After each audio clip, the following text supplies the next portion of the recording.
Y ya está con nosotros Vania Casasola para platicarnos más a fondo de estas esculturas, de este monumento. Claro, pues chicos, me encanta estar con ustedes este lunes y vamos a contar un poco esta historia de los indios verdes, que los conocemos así nada más como indios verdes, ¿no? Pero, ¿qué pasa? ¿Por qué los mandan construir? ¿Dónde han estado?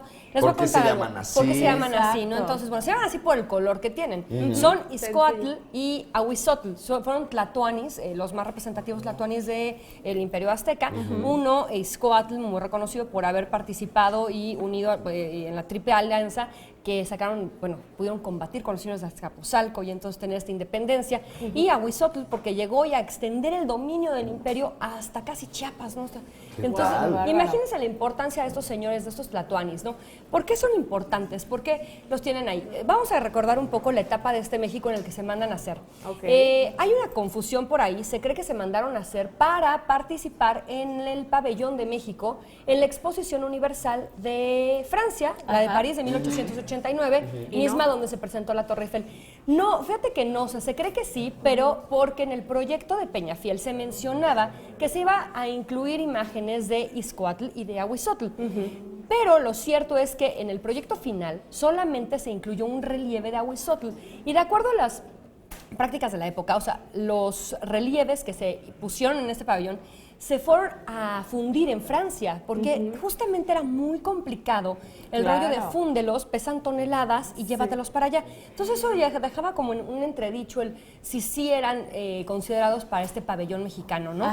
Y por ahí se encuentra un documento que en 1878 el secretario de Fomento, en la época de Porfirio Díaz, manda a hacer la propuesta para la construcción de estos dos indios, ¿no? De estos dos indígenas de Ixcoatl y de Ahuizotl. ¿Por qué? Porque vamos a acordarnos que es la época en la que Paseo de la Reforma se está reformando, se está adecuando. Entonces es donde se mandan a hacer los jarrones que tenemos ahora, donde se hace la convocatoria para que los estados nos manden a sus personajes ilustres para que estén ahí presentes, ¿no? O sea que Indios Verdes en primera instancia estuvo sobre reforma. Estuvo sobre reforma y es así como en 1889 se colocan en Paseo de la Reforma con Avenida Juárez. Justamente, ¿se acuerdan que ahí estaba el caballito? Sí, claro. Sí. Entonces, imagínense esta escena, que la entrada que enmarcaba Paseo de la Reforma eran estas dos esculturas de estos indígenas, de estos tlatoanis. Emperadores. Enfrentados a este caballito de Tolsá, el que les estaba confrontando ahí. Entonces era como decir, bienvenidos a la identidad mexicana y aquí están los 300 años de invasión que tuvimos, pero somos una identidad. ¿Por qué era importante y por qué se van a hacer? Porque México vivía este siglo XIX muy, digamos, tormentoso en cuestiones sociales y políticas y era necesario, después de una independencia, tener una identidad nacional. Esta identidad es la que nos marca la necesidad de que las propuestas arquitectónicas y artísticas tuvieran un indigenismo, que se le llamó, ¿no? Oye, Vania, ¿y por qué indios verdes? Bueno, verdes porque, mira, el bronce naturalmente se torna verde conforme pasa el tiempo, la oxidación, el medio ambiente, todo el rollo.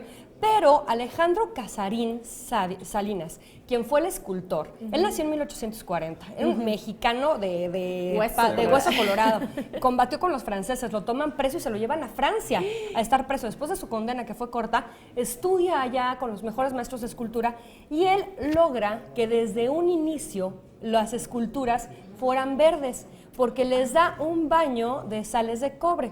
Mira, estamos viendo, por ejemplo, aquí, después de Reforma, los esculturas, porque la gente le molestaba mucho verlas en Reforma, porque decían que no combinaba con el estilo afrancesado de la avenida. Y entonces, como les confrontaba muchísimo, había periodicazos en los que decían, oigan, quítenlos de ahí. Y entonces, por fin, la crítica fue tan grande que se quitan 10 años después los indios verdes y se mueven a el inicio del Canal de la Viga, que lo conocemos como la calzada de la Viga ahora, ¿no? Estas esculturas, exacto, esas esculturas veían pasar trajineras, veían pasar las canoas con la fruta, la verdura, el comercio, y vieron cómo se desecó el canal y cómo se convirtió en calzada y cómo llegó la industrialización a la zona, ¿no? Entonces, estamos viendo aquí, este es Ahuizotl, que lo vemos con un mazo de madera, bueno, está representado, y las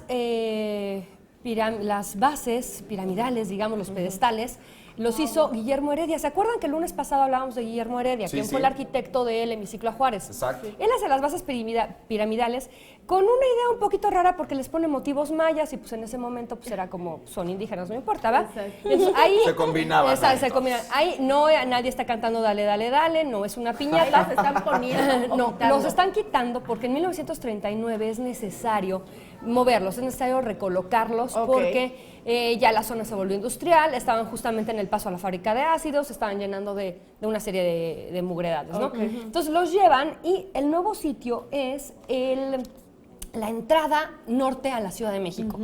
Insurgentes Norte, ahorita lo comunicamos con Pachuca, ¿no? Digamos, Claro. esta entrada. Sí. Y en aquel momento era súper importante porque era la entrada que comunicaba con la carretera de Laredo, que era pavimentada. No, Entonces bueno. era una cosa bien elegante. Claro. Claro. Entonces los indios verdes se colocan en ese momento en esta entrada para dar la bienvenida a la gente que visitaba la Ciudad de México. Que venía del norte. Que venía del norte. ¿Ya? Y entonces ahí es como, de ahí, mira, así esa panorámica, mira qué hermosa nada era más. la entrada a la Ciudad de México. Qué ¿Cómo nos bárbaro. gustaría verla así de nuevo, ese Sí, paisaje, claro. esa Qué bonito. limpieza? Qué Y eso bonito. era lo que ayudaba a la bienvenida a los visitantes de la Ciudad de México. Entonces, ¿qué pasa?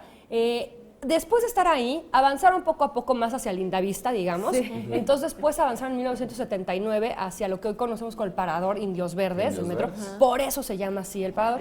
Y después, en 2005, se recolocaron y se movieron para la entrada del Parque del Mestizaje. Ahí Ok. mismo, en Lindavista. Y entonces en este lugar se encuentran hasta la fecha y es donde se descubre con Ricardo Pardo, que fue el que los restauró, que el baño de cobre los hizo verdes desde un inicio. Entonces, oigan, vamos a verlos y vamos a retomar esta idea de conocer México y ya no nos vamos al centro, vámonos a Lindavista. Exactamente. Vaya que han Y de- recorrido mucho, ¿eh? Sí, Claro. sí, y de darle valor precisamente a todos los principios, ¿no? De este México prehispánico que nos hace sentir tan orgullosos. Exacto. Vania Casasola, muchísimas gracias. Pamela, gracias a ti. Es un-